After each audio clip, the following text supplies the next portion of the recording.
Hi, Hema. So I did a little bit of research and I figured out how to revalidate these cells. So what you're going to do is you're going to go on the worksheet and I'm showing you, that the drop downs aren't working here. You're going to go ahead and highlight all of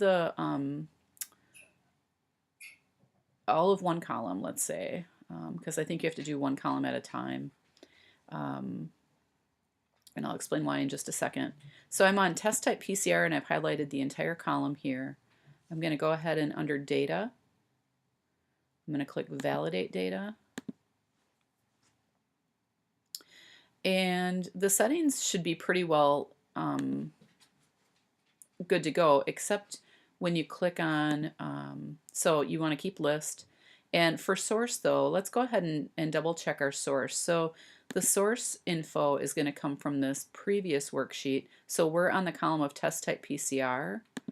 We're going to go over here and do test type PCR and highlight the spaces that we want. So we want a yes or a no, and then we're going to press enter. And it'll bring us back to here, and we know that then it's linked in this filter to the yes and no on the previous page. And so then when we look at the drop down, it's yes and no.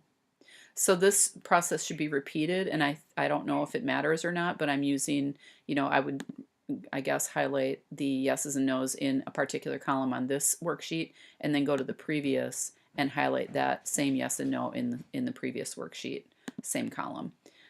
So hopefully this is helpful, and we can still meet up at 1:30 my time if you still need clarification, but hopefully this will help, and you should be good to go. Okay, thanks, Hema.